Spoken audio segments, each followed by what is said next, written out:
Той беше към фърнаш ли, че всичко чуваш там? Сега ти излезам. Да, честно не си там. Окей. Виждаш ли се? Не. Да. Hello everybody. Apologize for the delay, but you know how it usually goes when you deal with software guys and people doing software development. So sometimes it happens. Can somebody confirm that the connection is okay, that you hear everything good? Teddy, maybe you? Everything is okay. We have sound, right?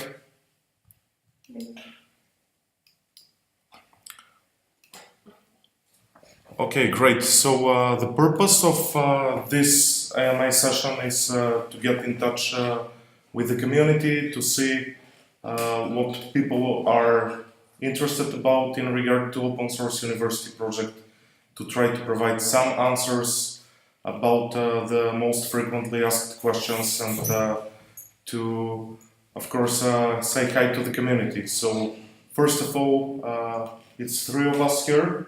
My name is Jordan Jambazov, and I'm the technology lead of the Open Source University project. Hi guys, my name is Dobromir. I'm a blockchain developer and full stack developer at Open Source University. Nice to meet you. And also one of the founders as well. And hey, I'm Momchil. I'm leading the design team, and I'm responsible for how most of the stuff looks and feels. Yep, okay, great. So let me first of all try to open the chat here so that we could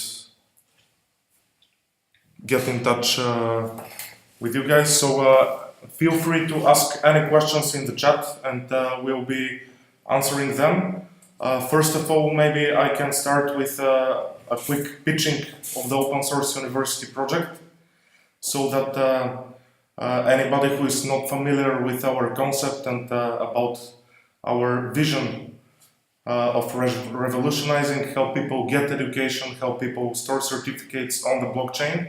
So first of all, I will start with a quick pitch, and let me actually share my screen here. So you can always find the pitch deck actually on OS.University/static pitch deck.pdf. Here it goes.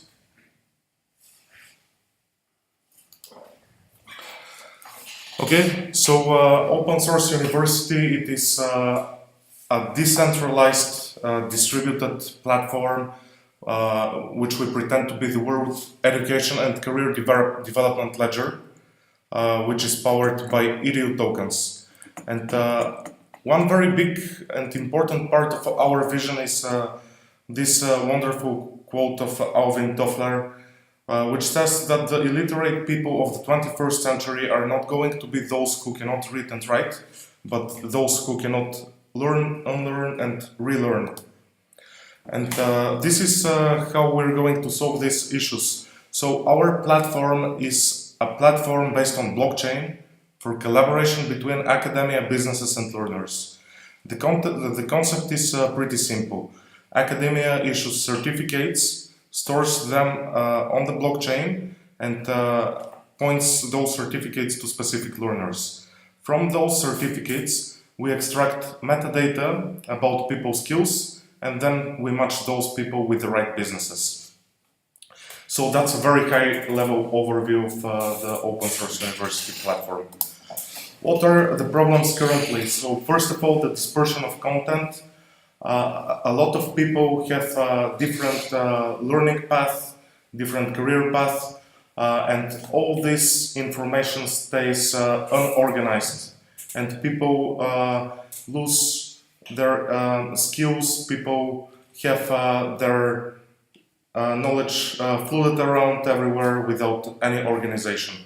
Of course, the strength existing model, we believe that academia, the current educational system, it was designed thousands of years ago, and most of the academia people they are trying to validate the knowledge of people in a way that simply doesn't work nowadays. In a matter of decade, biggest part of the manpower is going to be from millennials, and big part of the millennials are simply not used to the current validation mechanism. So the technological stack, what we use is Ethereum blockchain, IPFS, Solidity, Python. You can check this out later. What are the benefits of our platform for integration? So linear and faster, transparent, cost-effective credential wallet. You can check all that information in the pitch deck. For the businesses, access to people, access to talent. For the learners, they can organize their accomplishments. So as a technology lead, I would like to make a few words about the state of our alpha version of the platform. As you know, for beginning of June, we have planned initial release of our minimum viable product. So currently we're working very hard with the team in order to make it happen and in order to show our community the state of our platform, so that we could build trust and transparency. And OS.University project, it's one of the few blockchain projects that actually is going to have some minimal viable product before the crowdsale starts. So that's very important for us. The potential of the market, I'm not going to go through too many details of the pitch deck. I just want to point it out to you so that you could check it out later. But maybe let's keep to the schedule and try to see what community is mostly interested in. We have a question already. Okay. Let's see.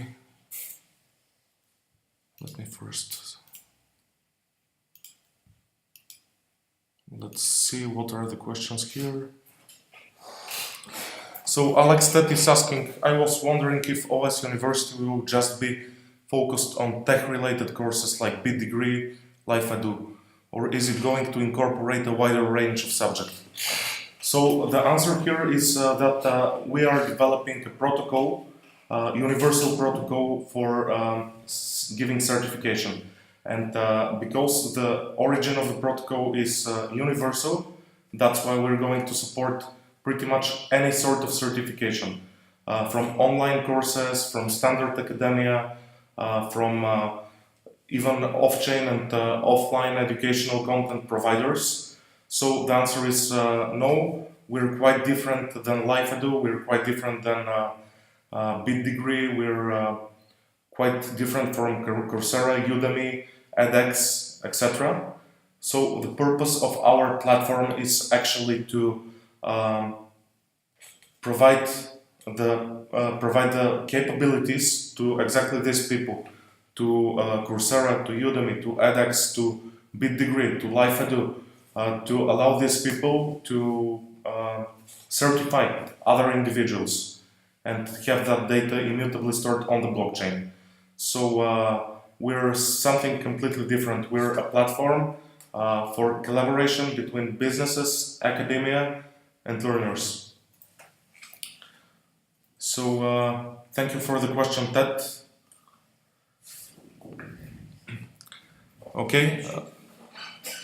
Guys, do you actually have something to By the way, I've asked about several times about this. Are we going to issue our own certificates? Are we going to upload courses, etc., our own courses? So maybe this is the place where we can explain this, to elaborate on this. So basically, after we launch with the platform, we are going to upload our custom courses to be able to start. But our main focus is on aggregating data from Udemy, from edX, from Coursera, and to be able to use the strengths of blockchain to verify the certificates of all learners there. Yeah, and not only these providers, Currently, there are more than 7,000 similar platforms like Coursera, edX, and we do recognize pretty much all of them as potential adopters of the OS.University platform. Yeah, so just to add an addition, we have different functionalities going on with different releases. So at some point we'll also have like the functionality to upload courses like through our platform distributedly in IPFS. Absolutely. Very common question asked is, are we actually a university? Are we officially decorated? That's the question. And who are actually the certifiers for the platform? Okay, so first of all, the name of the project is Open Source University, but we are not university. What we are a platform where academia can store certificates and grant them to specific individuals. So the answer here is the ones who do upload the certificates, those are academia and also learners. If a learner uploads their certificates, they appear in unverified state unless some academia did verify them. So no, we are not academia, and we do not want to be academia. We want to be a platform where academia can collaborate with the learners so that they guarantee those people more bright future, so that the certificates data from certificates we extract skills, and so that academia could help learners get to the level of demand for 21st century. Okay, so we have a question. Will there be occasional evaluations of the learners just because someone has successfully passed a course in Java in 2016? It doesn't mean that he remembers anything in 2019.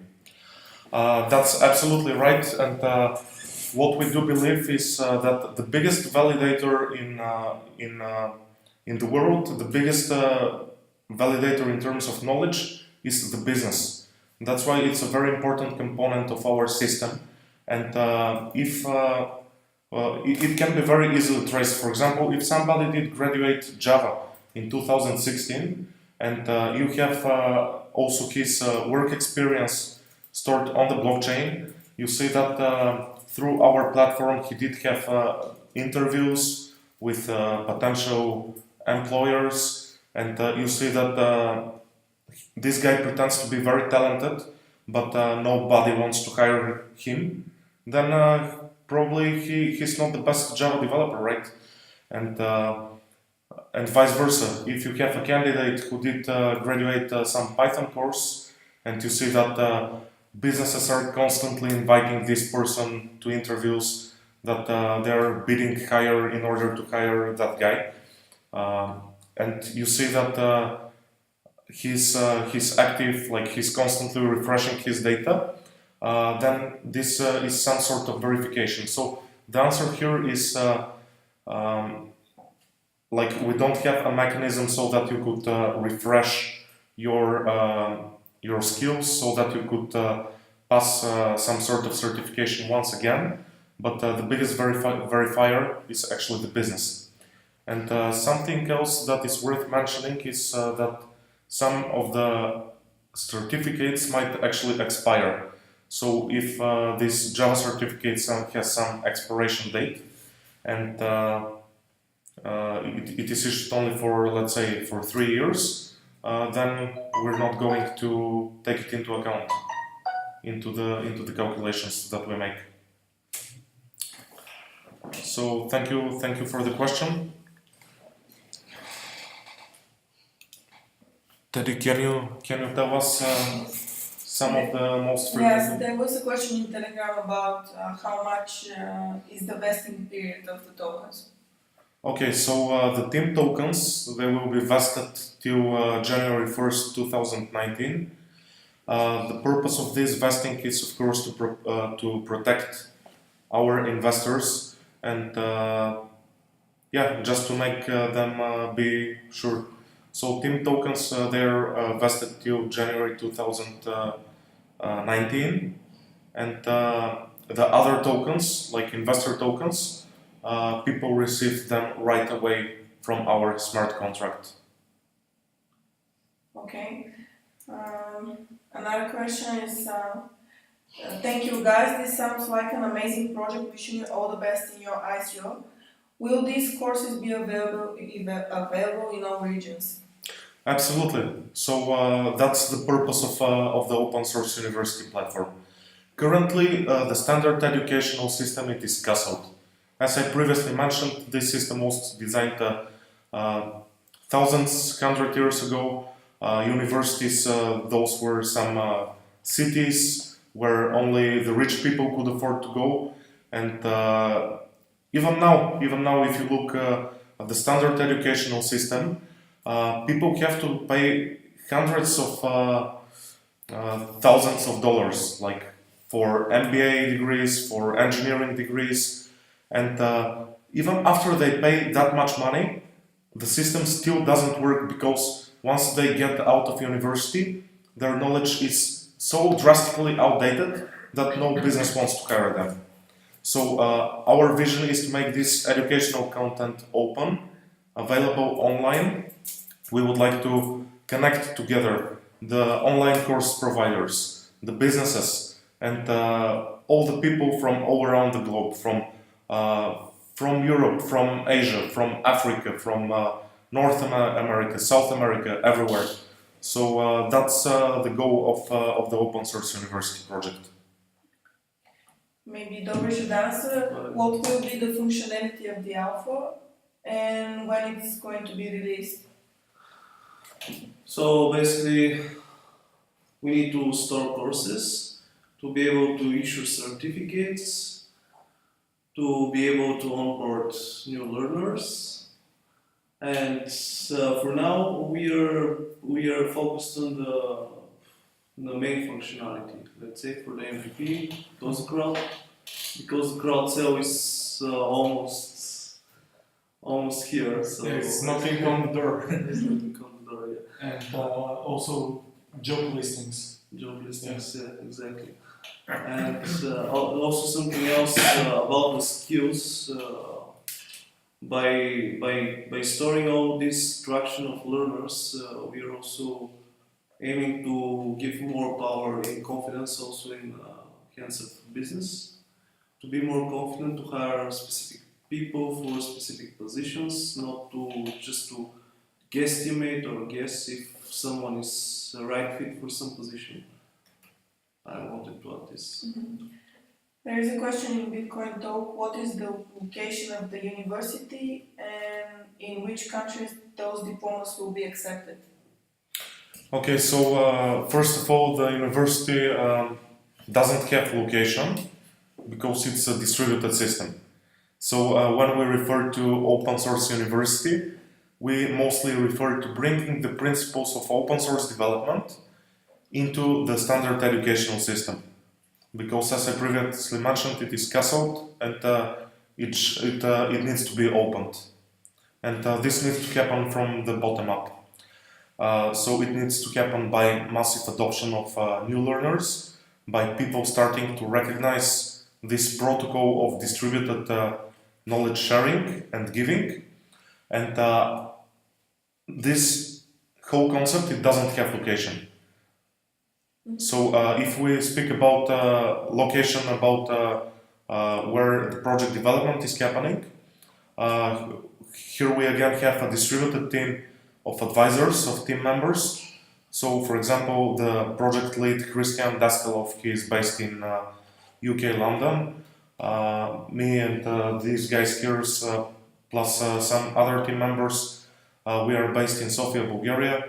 We have key advisors from Singapore, from Canada, from all different European countries. So the university, the OS.University, it doesn't have location. we would like to refer to us like digital nomads.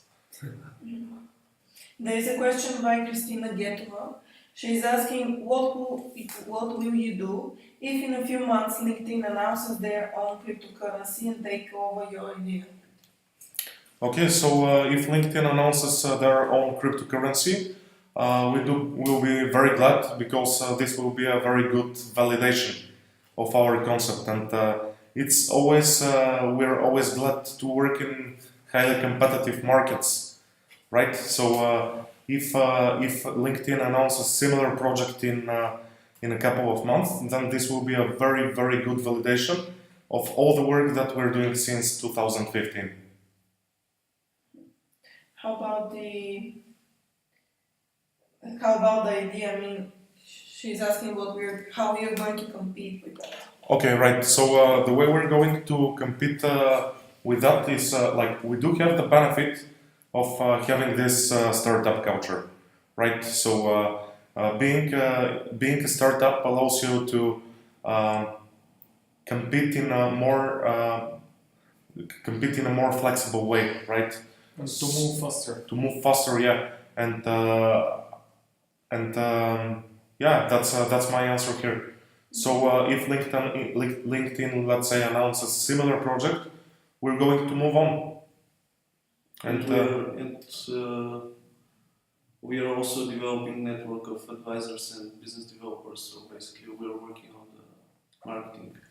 Plus, we have the first mover advantage. So. And in addition, I would say here that we don't see LinkedIn or any of these big guys as competitors. It's vice versa. We do recognize these companies as potential partners, right? Because LinkedIn, it has also this skills extraction stuff.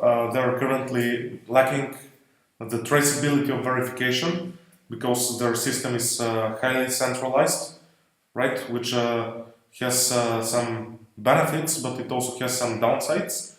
And in addition, we do recognize LinkedIn as a potential adopter of the OS.University platform as an academia and as business, because LinkedIn, I think they also have some certificational programs as well. So they can also store their certificates on the blockchain. Okay, we have a question in Bitcoin Talk. Do you have KYC procedure, or all interested investors can easily take part in your pre-ICO and ICO? Okay, so KYC. Yes, we do have KYC procedure, and that's very important aspect of our platform, and this is the way we protect our investors and the OS.University project in general, because it's required by different laws to have this KYC AML procedure. So yeah, we do have that. How it is going to work? During the crowdsale, we're going to have this reversed KYC procedure, the way we call it. So the first contribution, like before you contribute Ether to the crowdsale, during that point, we just need to know your Ether wallet and your email address, and you can submit the KYC documents with a delay. And the thing is, your tokens will be unlocked only after the KYC procedure has been approved, right? So that's in order to make the investment process easier. Apart from the reverse KYC procedure, we also do have upfront KYC procedure, so that the investors could choose. So if you pass the KYC procedure upfront, then in such case, once you contribute during the ICO, your tokens will be immediately transferred and they will be unlocked. So you'll be able to do pretty much anything that you would like to do with. And how the AML KYC procedure goes, we require people to provide valid identity document, so that's identity card, passport, or driving license. If it is identity card, you need to take a photo of it from the front and from the back side, and you also need to provide a selfie coding the card. So that's a very important aspect of our KYC procedure. Okay, another question from Telegram is what if some tokens remain unsold? So what happens with the unsold tokens? Unsold tokens, they are saved for future endeavors, and they are saved for business development purposes, for giving away to key partners, key universities that we would like to work with, and for business development purposes in general. Okay, what will be the total amount of available tokens? A question from Bitcoin Talk. Okay, so the total amount of tokens is 48 million. The total amount of available tokens, I think it was 34 million. So during the crowd sale, around 34 million tokens will be sold. 34.8. Yeah, 34.8. Okay, Sergilio from Bitcoin Talk is asking what level of soft cap does the project has? Okay, so the project is currently after its pre-sale phase, and we intentionally do not have a soft cap, and the reason for that is because even if let's say the crowd sale doesn't go as quite as expected, what we're going to do in that case is that we're going to continue with VC funding, with additional Series A, Series B, etc. funding. Yeah, just to mention here regarding this soft cap, so we are actually a software development company, and we are already funded by a couple of guys who want to adopt the platform. Like we have institutional investors from the academic world, we have businesses who are interested in adopting the platform at an early stage. So I would say like this point with the soft cap was passed for a long time ago. So this is a project with quite a bit of history. There were multiple rounds of investments previously as well. So currently we are focusing on delivering the product itself, and the ICO is just for accelerating the project, boosting it up, developing partnerships and scaling it globally, which without the ICO stage will of course take much longer. So the crowdfunding as a fundraiser is giving us the opportunity to just accelerate the process, because standard VC funding and stuff like that. So these are processes that take like from a few months to a couple of years. VC funding is not something bad, but yeah, actually this can bring a lot of value at the future stage in terms of networking connections and stuff like that. So this is not something that we are not open to consider, but currently the ICO is and the development of the platform are the two key aspects of the project that we are focusing on. Okay, another question from Bitcoin Talk is when will token distribution start? Okay, so airdrop token distribution, or okay, so the question is the question is about when is the token distribution. The answer is as soon as you contribute to the crowd sale contracts, tokens are immediately transferred back to you, immediately. So there is no some date for distribution or whatsoever. A lot of people are asking this question: when airdrop distribution, when bounty program distribution, etc. And the answer is after ICO. Let me repeat it once again. After ICO. Okay? Okay. How many tokens are you giving for bounty? Again, question from Bitcoin Talk. Okay, so I think our bounty budget is about 870,000 tokens. 960,000. It's close to 1 million EDU tokens. Yeah, so this is the budget for our community to grow early adopters, the guys who help us with the video content production, articles, spreading the word out, and translations. So yeah, we do have a really strong support from the community, and we are very grateful for all the people who embrace the project and the idea and help us out with all of this. So this is the fund allocated for those guys. Okay. And just a very small addition, because we did organize this event specifically, not specifically, of course, for the whole community, but the initiative, it was taken by Seoul Blockchain. And if there is anybody from Seoul out there, bear in mind that we're very open for finding people to spread the word about the project on a local level. And we have allocated budget exactly from this budget with the almost million tokens for community management. If you would like to organize some event Or a meetup or anything, we're very open to fund it, to buy pizza, drinks, all that stuff, and give away some tokens. Another question from Christina Getova is, if I invest and you only gather a small amount, I will not get my money back until you get money from VCs and get closer to mass adoption. Okay, so thank you for the question. The token is going to be tradable on exchanges, right? And we already have a couple of deals. I cannot announce all of them. The ones that I can announce are Nebula Exchange and DDEX.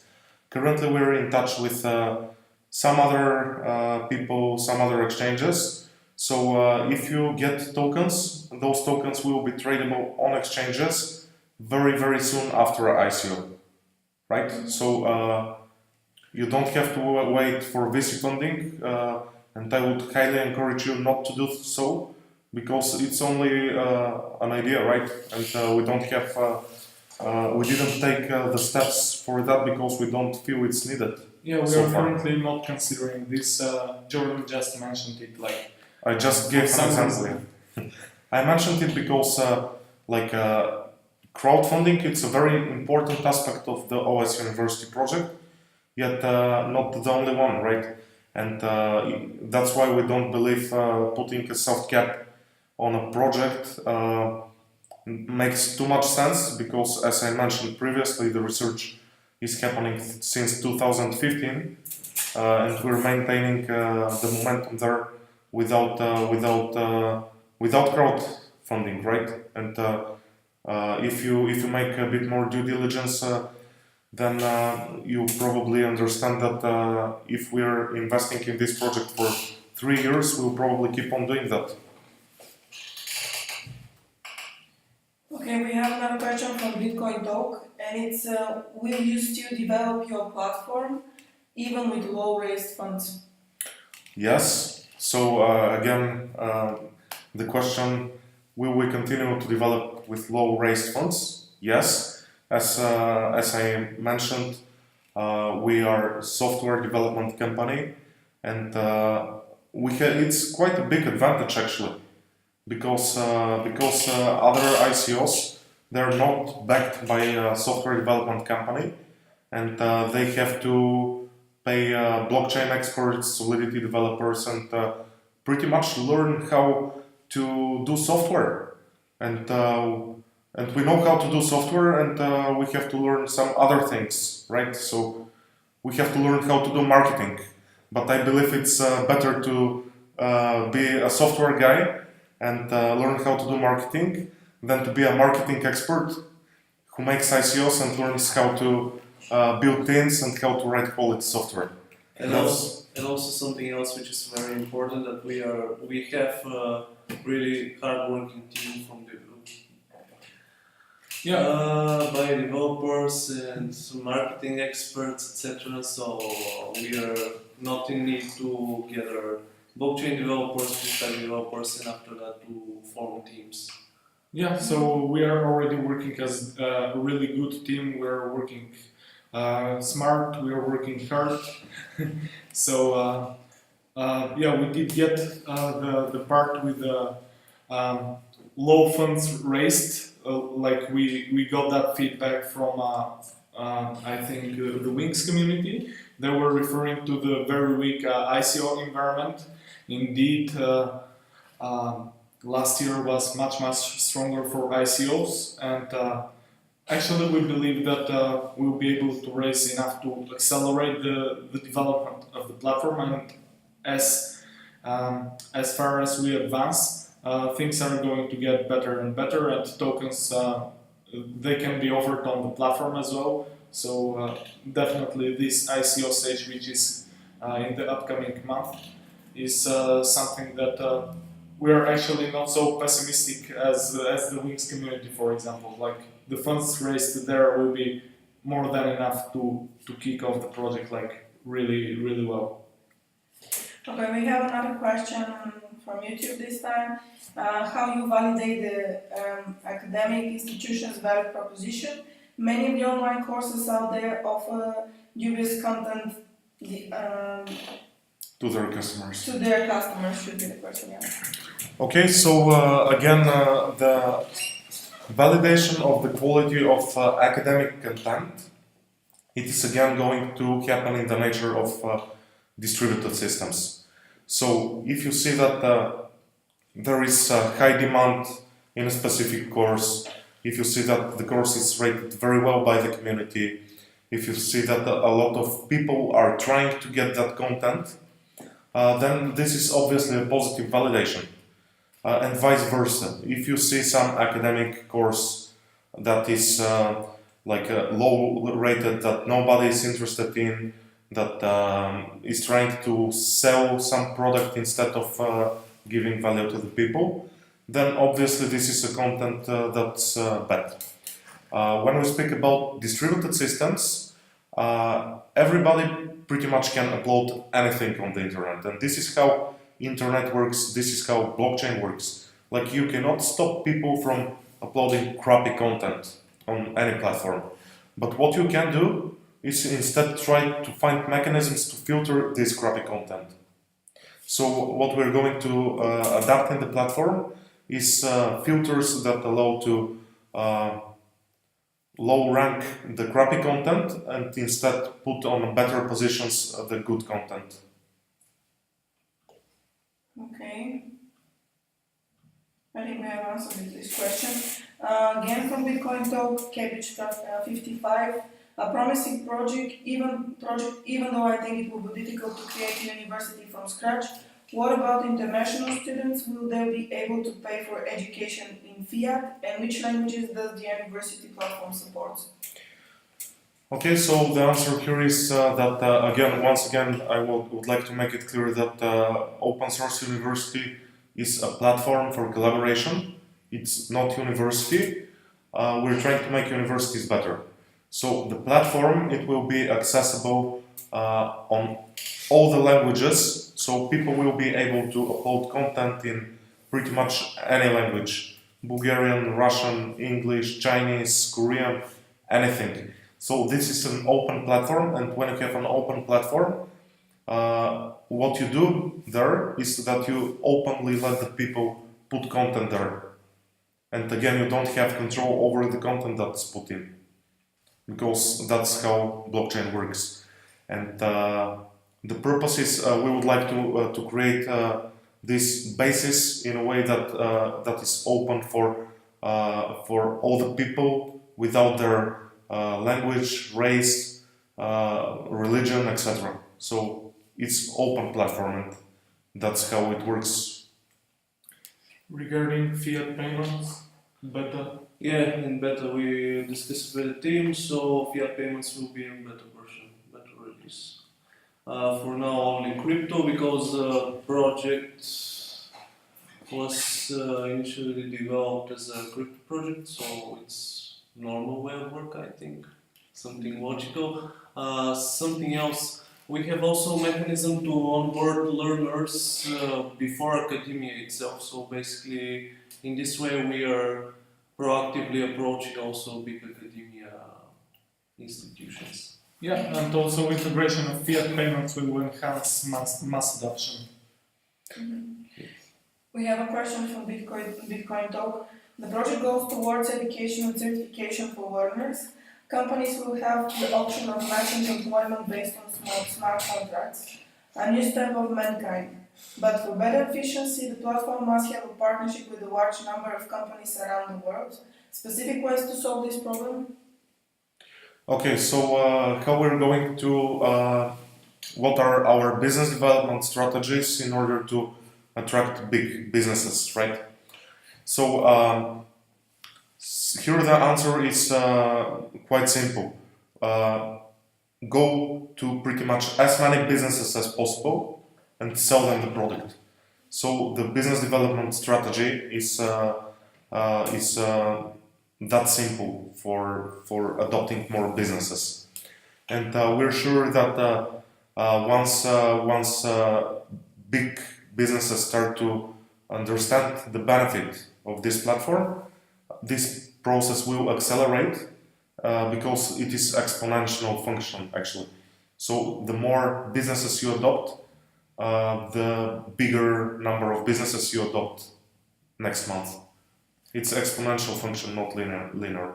Yeah, and as soon as we have the learners and academy on the platform, and there is a pool of talent that is verified, and yeah, there is, and it's sitting there, like businesses will, like as soon as they recognize the value proposition of the open source university platform, they will, most of the part of the businesses will come to the platform just to hire. And one very small addition here, but very important one, is that we do recognize HR companies as this middleware layer between the human, the learner, and the business who is looking for employees to hire them. So that's why we're looking for partnerships with human resource companies. And for example, one of our partners is Job Tiger, one of the biggest HR companies in the region, and yeah, that's in regard to our strategy.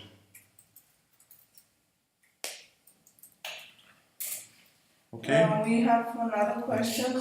Do you plan participating in any events? Yes, absolutely. We constantly participate in events. Currently, Christian Daskalov is attending a whole bunch of events in London.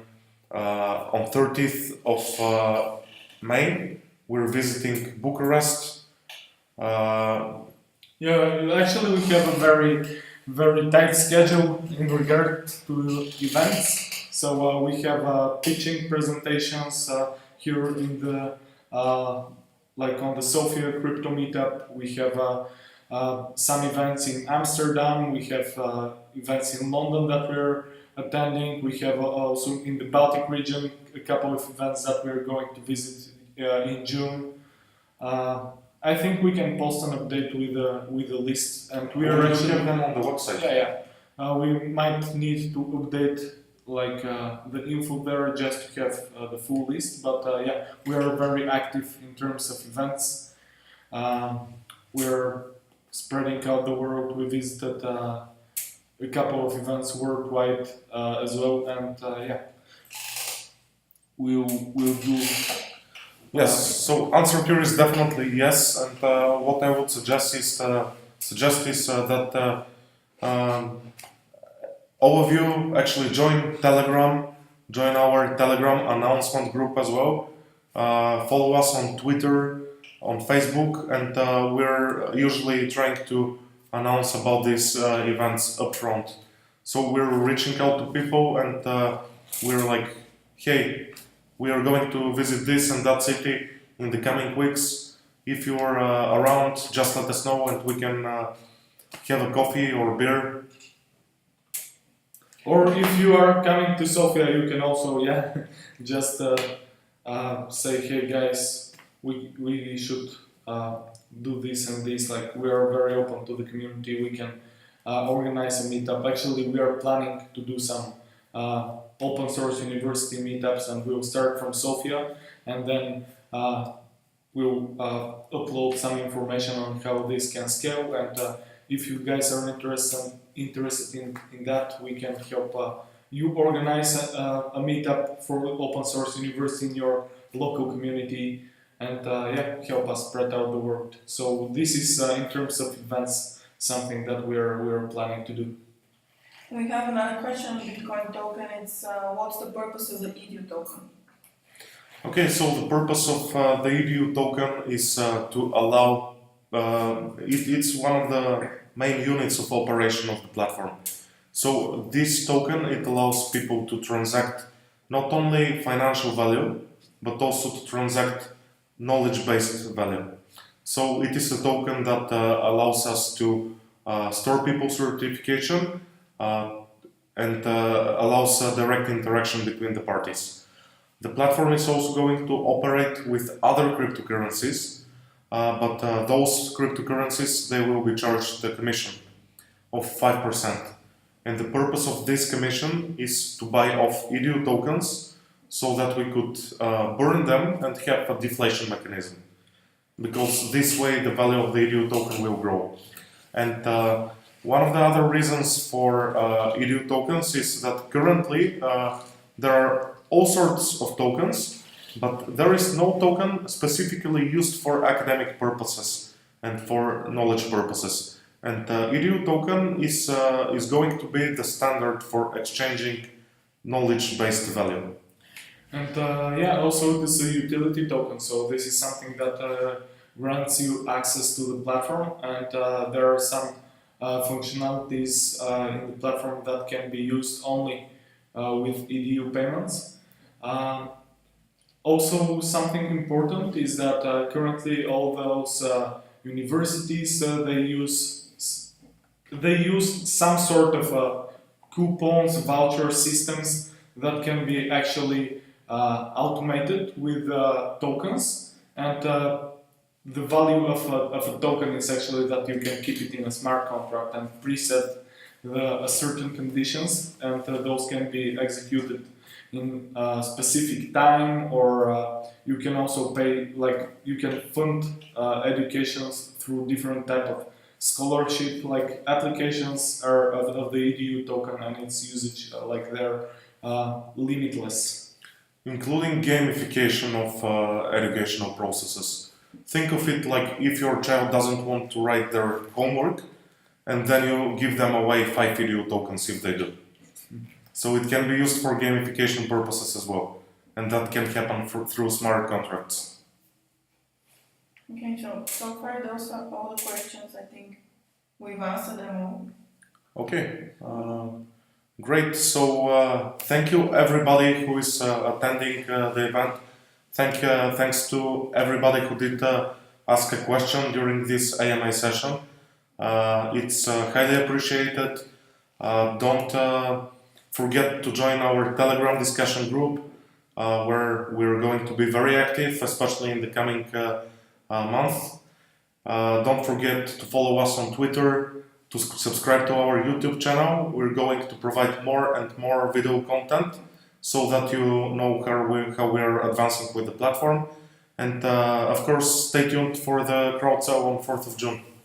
Yep, and for everyone who missed the AMA live stream, should you have any questions, ask us on Telegram, and we'll always answer.